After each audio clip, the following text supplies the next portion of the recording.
3 days later, ganito na yung aming bahay. Hindi ko pa na-open lahat ng boxes. Hello! Grabe, after nung pagdating namin, sobra ako nagkasakit to the point na gusto ko na magpadalang ospital. As in, hindi bumababa yung lagnat. Up to now, hindi pa ako ganun ka-okay. Pero, wala, hindi na ako mainit. Yung sore throat ko lang, ibang klase. Sobrang sakit. Anyway, magta-try lang kami mag-open ng box kasi may kailangan kaming hanapin. Paano to? Wala, ayun na lang. Yung isa kasi pinutol ko na talaga kasi walang-wala na.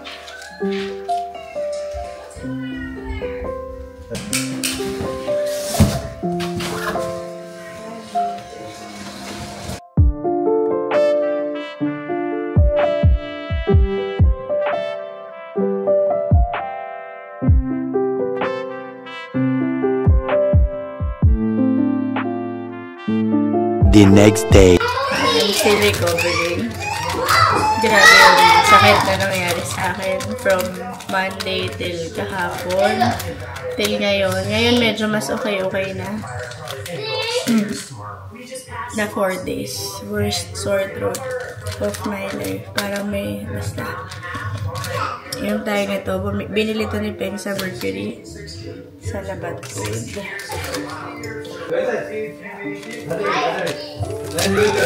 Hi!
The next day. Good morning! Saturday night. I'm feeling a lot better now. Thank you, Lord.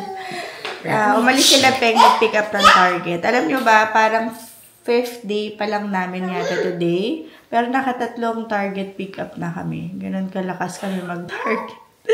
Tapos, nung isang araw, naninibago kami kasi magpapa-drive-thru, ay magpapa-deliver sila ng, ng food. Pero 8:30 p.m. pa lang, close na lahat yung mga restaurant. Eh, di ba sa Grab, kahit gabi, nagpapagrab yan. So, hindi na sila sanay. Walang nakain tuloy. Kaya nagsastock kami ng food ng Target. Anyway, ito na yung progress pala natin. Kagabi, hindi na ako naka-vlog. I was not feeling well yung naglilinis ako dito. Pero talagang chinaga ko lang. Hindi siya talaga completely clean. Pero lininis ko yung gilid ng couch. Kasi, for some reason may mga mouse droppings pag inangat mo yung may mga sumisingit dyan. Kaya, ang nangyari, vinacuum ko, lininis ko yung couch. Naglagay ako yung binili ko sa Lazada na parang mothballs para deterrent sa mouse. Hopefully naman, wag naman sila tumambay dyan. No. Dahil hindi ko na alam. Tapos, ayan, kaya ito, hindi pa sobrang linis. Ito lang yung prioritize ko. Lininis ko talaga yung mga loob-looban ng couch. Tapos, ito pala, hindi ko to na-vlog, pero nabili namin to sa Trinoma no mga days before na aalis na kami. Gusto ko sana ng ibang color. Ay, kuya, can you bring them inside naman. Kawawa naman sila. Ayan, binili ko to sa Trinoma. Kaso, konti lang yung choices Tapos parang ito lang yung color na closest dito sa skin, dito sa design ng house. Anyway, napakadami na naman nilang toys. Baka itapon ko na to. Nakuha ko lang naman tong car, pero sira na kasi. So, tapon na lang natin tong car kasi wala na rin siyang... Ayan, basta sira na yan. Tinatry ko siyang gawin kagabi. Yeah, you slept there last night. Do you know that? Hi, twins! Say good morning! How late? It wasn't really late. Parang 4 p.m. tulog ka na yata kagabi. Ito na jet lag Natulog siya dyan sa loob. Binuhat yata siya ni Peng. Ngayon lang siya nagising. 10 a.m. Or 11 na ba ngayon? Yeah, it's 11. Yeah. Tapos, ang progress naman dito, di ba, ang dami nito. Yan, inayos-ayos ko na. Siyempre, hindi pa rin siya maayos, pero sa akin, may progress na yan. Tapos, mag-aayos-ayos pa din naman ako, siyempre. Tapos, plano ko na lang muna, pagka medyo clear na tong stuff na to, lahat ng luggages namin, yung kunyari, yung luggages ko kay Peg sa bata, ilagay sa designated na room para hindi ako ma-overwhelm dahil, diba, nakaka-overwhelm siya ngayon. Dumating kami malinis, ngayon ganyan. So anyway, ito lahat to clean clothes yan, pero hindi nakatupi. Ito naman lahat kagabi, halos tinupi ko na for babies lahat naman to. So yan yung mga ganap. Tapos ito yung boxes ng yung mga pasalubong, ganyan. Ayan. Ako. Try ko ulit maglinis today. Mama, Ayoko masyadong mag-exert ng effort dahil natatakot akong bumalik yung sickness na nangyari sa akin. Dahil, grabe, hindi ko ma-explain pero sobrang hirap nung pinagdaanan ko. Hindi mo bababa yung lagnat ko kahit umiinom ako ng gamot. So, what's that? Anyway, yung kitchen, ayan tayo sa kitchen. Magulo rin. Pero ito si Naxi, big help yan kasi pag magulo, siya yung nag-clean. Right, kuya? Yeah. You help me again today. High five. Oh, nakita niyo to. Kinabit ko na yung binili ko sa Dapitan Arcade. Diba? Alala nyo to, wala pang 100 pesos bili ko dyan. Wala lang. Binili ko yan kasi souvenir nung time na sobrang umaalis lang ako mag-isa sa Pilipinas. I had my me time, ganyan. Tsaka, gusto ko yung mga ganyang design, diba? So, anyway, yan. Linagay ko siya muna dyan kasi yan lang yung only space na. Kasi dito medyo nabagsak na yung dalawang picture dito. Pero yan, ang cute pa rin naman niya dyan. Ito na ating third Target haul. Look, I got a camera, and look, I got a picture. Oh, show your camera. I can take pictures and it prints, and then I took a picture of a night kitty cat. It's the ears and the nose. I can put it in the fridge. Okay. Right here. Flowers. Happy 40, my heart. Why? Is this fine? Take a picture of us. Dito ka, Noah. Noah, take a picture. Ito yung anniversary namin. Hindi siya nakaalis. Hindi ako nakaalis, masama pakiramdam. It's okay. Naintindihan ko naman. Oo, may video pa. Thank you. Noah, dapat yata, dine-develop ba agad? Hindi, meron siyang feature na magde-develop siya agad. Agad? Kasi baka iniintay pa eh. Alam kung saan ako magsisimula. Well, hindi pa ako nagko-coffee kasi I just had sore throat ng ilang days. Worse talaga. Kaya water lang tayo. Anyway, open ko lang yung window para maliwanag tayo dito. Sayang yung ramen, hindi na ref. Tatapon ko na tuloy.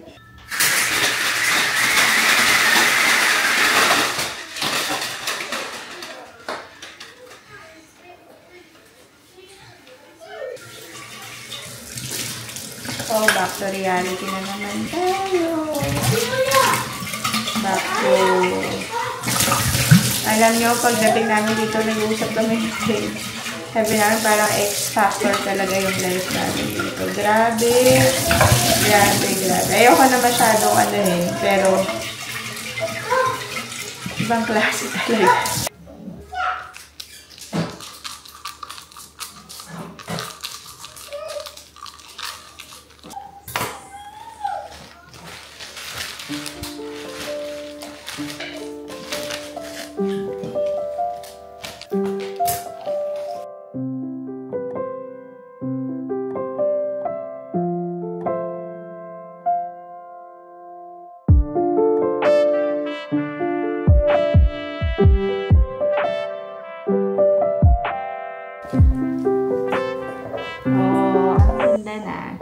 So, yan yung ating flower arrangement. Lagay natin dito.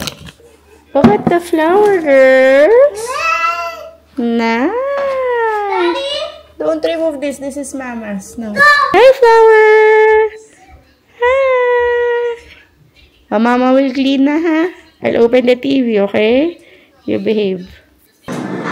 Hanapan natin ang lugar to. Sa freezer, pati sa ref. Mga snacks ng bata. Yan. Nagtapon na nga ako kasi yung iba naming laman ng ref from long before pa. Ayusin lang natin ng konti. Pinaalis ko kasi merong kukunin na crib for the twins. Alam nyo, nakakatuwa kasi yung bago kami umalis dito, twin mom din siya, tiga dito siya sa amin. Binibenta niya yung crib ng kambal niya kasi malaki na. So, sabi ko kay Peng, gusto kong bilhin. Sabi ni Peng, wag muna. Nung nasa Pilipinas kami, siguro walang bumili. Binibigay niya na kasi kailangan niya na i-dispose. So, sabi ko, pagbalik namin sa dito, tas wala pang kumuha, kukunin ko. Walang kumukuha. So, meant to be na para sa atin talaga yung crib. Ngayon, kinuha na ni Peng for pick up. Kasi yung crib nung na ginagamit ni, anayo ni Mili. Andiyan na yata si Peng. Mini crib lang. Andiyan na raw si Peng. Dito niya lang idadaan yung crib.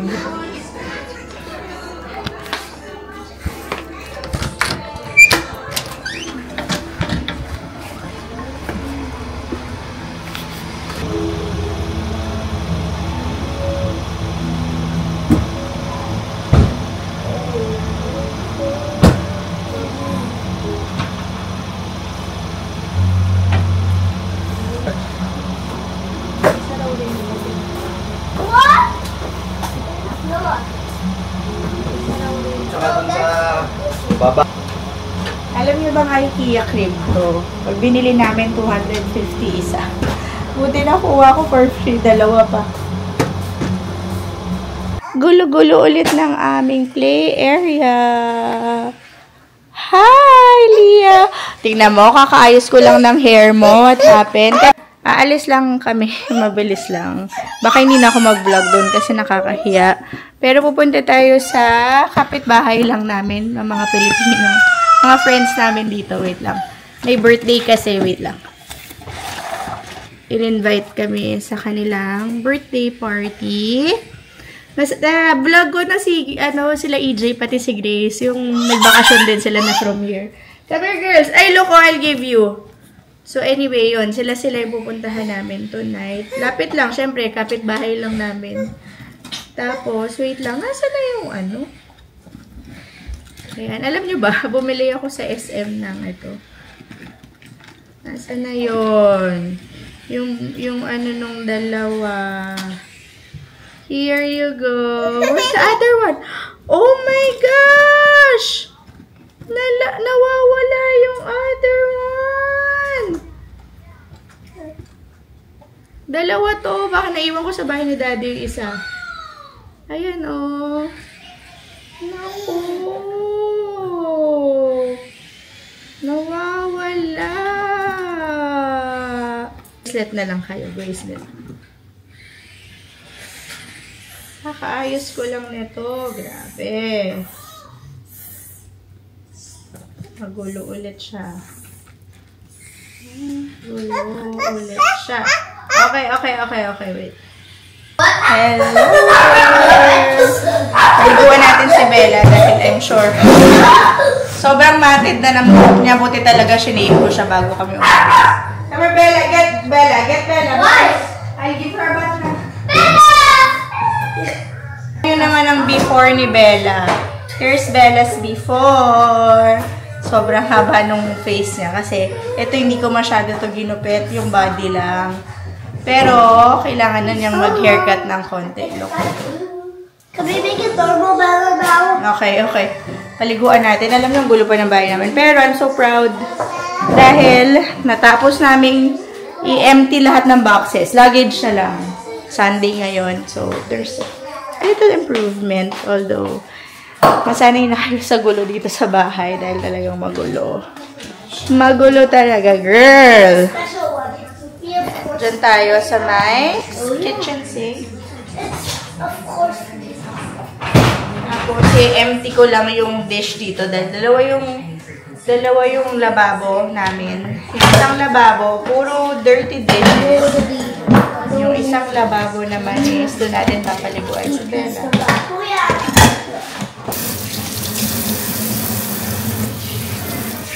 Wait, Bella.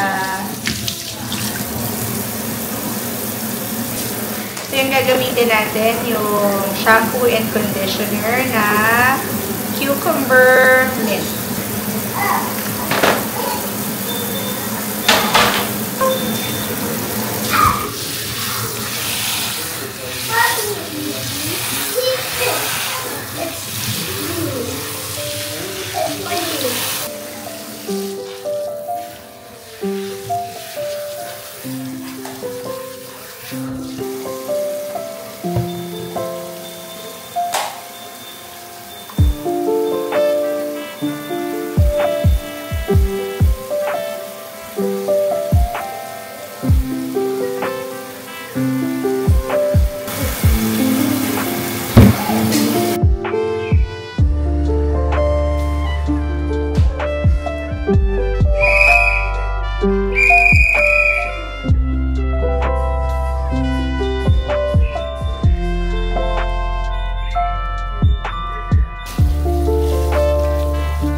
Finish na si Bella. Bella, stay. Sit. Ayan na yung haircut niya. Ayan na yung haircut ni Bella. Pretty girl na ulit siya. Right, Bella? Like it? You like your new hair? Tail niya. Ginawa kong pom-pom. You're so cute, Belle. You're so cute, Bella. Dito naman tayo sa master's bedroom. At nag-laundry ako ng beddings. So, kaya walang beddings yung bed namin. Tapos, ito yung nakuha namin na crib. Yung nung isang araw. Ako na lang nagbi-build kasi si Peng tinatamad pa. At pag intayin ko siya, ay nako, hindi ko alam kailan pa siya hindi tatamarin. Kasi ito yung crib nila, oh. 'Di ba? Yung crib nila ngayon, this is the mini crib. So, pang baby lang siya hanggang mga up to 1-year-old. Nagkataon, maliit sila, yung twins, kaya hanggang ngayon kasha. Pero, pag nandyan sila, lalo na pag nag-ikot-ikot sila, maliit na sa kanila talaga yung crib. Parang kawawa na talaga sila. So, this is a bigger one. Tapos, ang plano ko is, i-change lang natin so mas magiging mahaba and spacious. Si Amelia, mas natutulog siya ng medyo mas mahaba. Nang hindi kami katabi. Then si Anaya. Si Anaya, itatabi ko sa akin dahil sobra si Anaya ang clingy sa akin. I know.